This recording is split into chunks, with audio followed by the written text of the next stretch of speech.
Okay, so there's a question that you guys keep asking me that you want me to try and answer, which is how much Forza Motorsport DNA is there in Forza Horizon 6?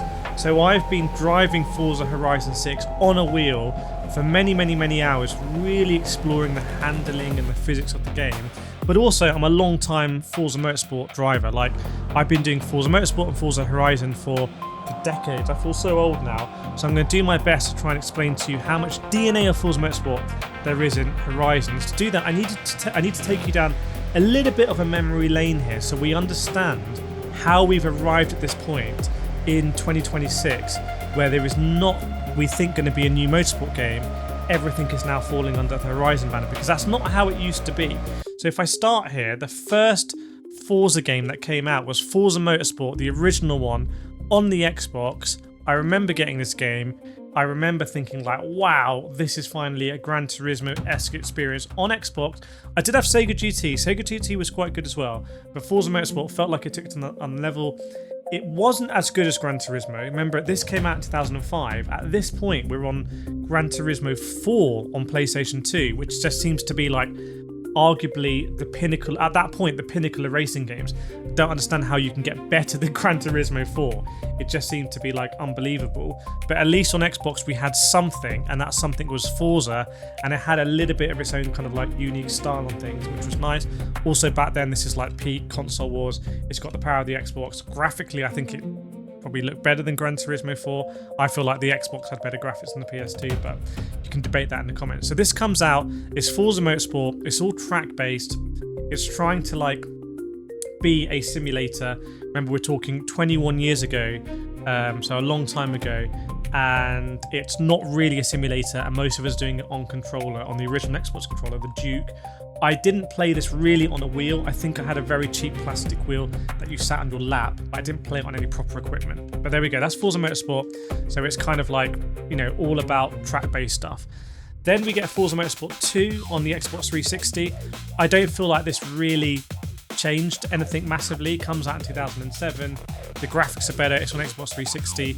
I feel like this wasn't, at this stage, it didn't seem like Forza Motorsport was going to be a long-standing, credible alternative to Gran Turismo, in my opinion. However, in 2009, and I remember getting this because it was bundled with my Xbox 360, Forza Motorsport 3 comes out. This is a fantastic game. This is really a good simulator. I remember turning stuff off like traction control and ABS because I wanted to improve my karting, and obviously the karting I was doing at the time had no traction control ABS. It was also direct drive karting, very difficult, so I wanted to make my driving in Forza Motorsport 3 as difficult as possible, and it was a fantastic learning tool for that. I had absolutely spent so many hours in this game. Really good. Again, not really on a wheel. I think I still had like a plastic wheel, but on a controller, absolutely fantastic. Again, felt like a very credible sim. Now, because I was doing so much Forza Motorsport 3, I didn't bother with Forza Motorsport 4 when it came out in 2011. However, I know a lot of people got Forza Motorsport 4 and absolutely loved this game as well. So I think 3 and 4, great Forza Motorsport games. This is like peak, this is really peak Forza, 3 and 4 in my opinion. It felt like they were taking on Gran Turismo at their own game and beating them, and it felt like this was the future of simulation. It was kind of, you know, Forza was the place to be. So Forza was absolutely fantastic. Then, in 2012, Forza Horizon comes out, the original Forza Horizon by Playground Games, using the Turn 10 engine. So leveraging everything Turn 10 had done with the original Forza Motorsport games, but putting it in open world. Remember, at this time, open world is kind of like the thing. Gran Turismo, sorry, GTA 5 is about to come out. There's a load of games on the Xbox 360 that are open world. I think at this point, the Need for Speed games and everything were kind of open world. Burnout Paradise has come out as well. So open world is where it's at. However, the graphics in this game are not fantastic. If I remember, the frame rate was limited at 30 FPS, and it really did not feel like a sim in any way. They talked a big game about using like the underlying polling rates and stuff like that, but it just didn't feel like a sim. It felt very much like a kind of arcade game. And it, again, at this point, it didn't seem like Forza Horizon was going to be where the main direction of Forza was going to be, because Forza Motorsport is so strong at this point. We then go to, where do we go? I've dropped my tape. We then go to Forza Motorsport 5. Again, Forza just going from strength to strength. got the limited edition now, so Forza Motorsport just seems to be the main part of Forza.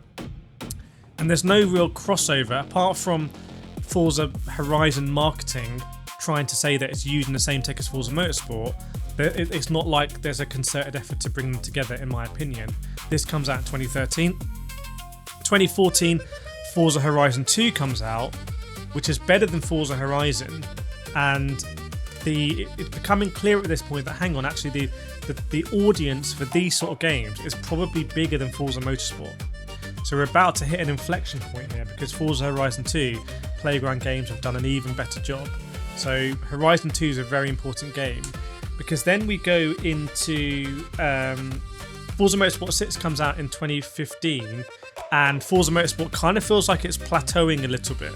It's not really advancing that much. Remember that Gran Turismo around this point is taking the difficult decision, after getting too big for its own good in Gran Turismo 5 and 6, it refocuses in GT Sport, and it refocuses around that competitive element. It strips away basically everything, and it actually does build it from the ground up for online competitive racing. Forza Motorsport never really goes through that disciplinary phase, and you end up with Forza Motorsport 7, where this game doesn't really know what it wants to be. It's like an abstraction now of motorsport. It doesn't feel authentic in my view. It feels kind of like a caricature of racing, or like having a racing career. Yes, there's tons of cars, yes, there's tons of tracks, but the online racing is horrendous. It's really bad, the online racing. The hopper system and everything just doesn't work. The garage system, and it's just like it doesn't feel authentic anymore. It feels like Forza Motorsport is very lost by 7. So from the peak in 3 and 4, Forza Motorsport seems lost, and that's not for lack of racing tracks and racing cars. Meanwhile, Forza Horizon 3 comes out in 2016. Again, it's fantastic. And then in 2018, Forza Horizon 4 comes out, set in Scotland.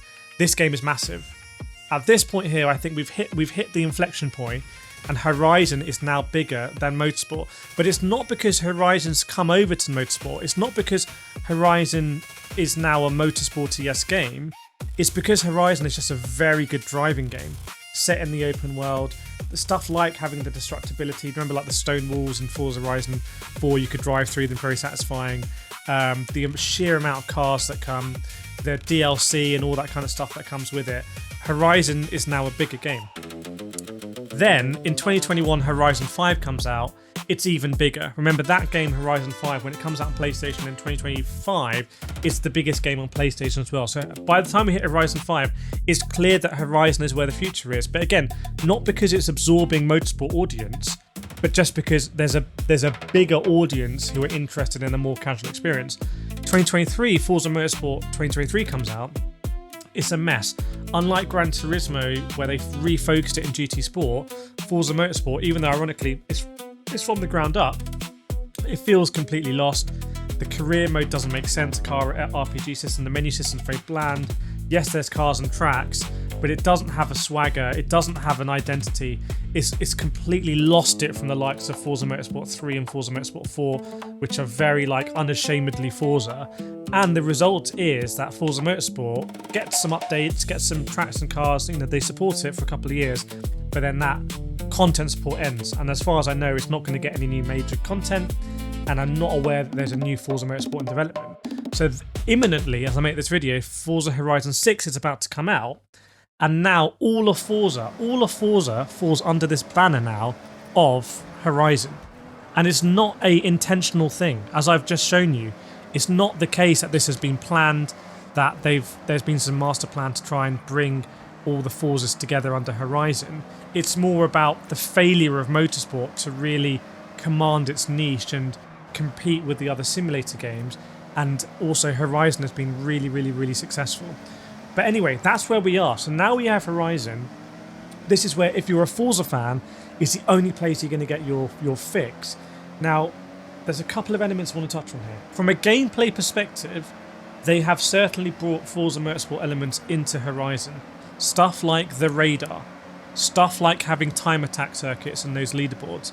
These are Motorsport elements, and it does facilitate in the future a Motorsporty-esque experience in Horizon. And that can certainly be you know, added to by DLC tracks and areas. We've seen the Crew Motorfest, for example, add a track builder that now you can kind of put sim racing tracks in and stuff like that. However, the main difference, having driven Forza Horizon 6 a lot on a wheel, and obviously having driven Forza for decades, the main difference between Forza Motorsport and Forza Horizon 6 is that in Forza Motorsport, one of the strongest bits of DNA of Forza Motorsport is the power of weight transfer. How much it can help you, how much it can hinder you. And so, for example, in Forza Motorsport, when you slam on the brakes, you do feel that weight go to the front of the car, and you do feel your rear tyres lift up and they don't have a lot of grip on them. And Forza Motorsport's tyre model can be quite oversteery, can be quite light on the tarmac. It doesn't feel like you're glued to the tarmac. It feels like your tyres are a separate entity to the tarmac. Whereas Gran Turismo, to be fair, can feel like it's on rails. Like, you can drive cars in Gran Turismo that should be quite skittish, and they feel like you're driving a train. You're absolutely on rails. All that's going to happen if you put more throttle in is you're going to understeer. Whereas Forza Motorsport, the car kind of pivots around. Okay, and I spent a lot of time on Forza Motorsport doing wheel settings and all that kind of stuff, and really exploring, you know, weight transfer. I've done real world racing. Remember, I drive my real world car at tracks. I was at Brands Hatch the other day. I've raced Mazda MX-5s, I've driven GT3 on circuit, driven single seats on circuit. And Forza Motorsport to me does have a good sort of sense of, you know, how cars behave with weight transfer, as opposed to karting, interestingly. Now, with Forza Horizon 6, although I think the wheel support is a lot better than Forza Horizon 5, albeit on my Logitech stuff, haven't tried the MOZA stuff yet. I will be trying, by the way. I've got a SIMUCUBE 2 Pro here, I've got my Fanatec Podium, I've got my MOZA R3, we'll try on Xbox. I've got my Logitech RS15 G Pro. I've got the REVOSIM stuff. I've got THRUSTMASTER T598. I've got ASETEK stuff as well, Initium on Xbox. So we'll control. So please subscribe to my channel. I know if you really enjoy these videos, please subscribe, because it gives us a bit of a motor to like do all this wheel stuff on Forza Horizon 6. So I'll be trying all that wheel stuff, but my experience of it on the G Pro so far has been that while it's nicely supported, albeit no true force, and you can definitely feel understeer, you can feel oversteer, you can feel the difference in cars that have understeer and oversteer. It's satisfying to tune cars to get them a bit more pointed, but you're not in the realms of big understeer or big oversteer, because big oversteer you just can't get the power down. Big understeer, it's just frustrating to drive. It doesn't for me ever, and this is including my lot of time I spent on that time trial circuit that has big undulations, does feel a little bit like Brands Hatch, dare I say, with some of those corners. It didn't feel to me like I was punished for not really thinking too much about weight transfer.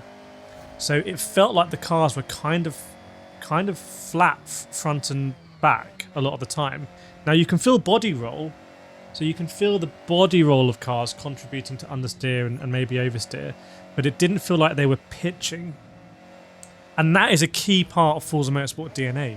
So when I'm answering the question like how much DNA of Forza Motorsport is there in Forza Horizon, from a gameplay perspective, they've definitely done bits like add the radar, add the time attack circuits. They can add more of that. They can have online lobbies in there that you just go and race. They can bring a lot of the gameplay elements of Forza Motorsport in there.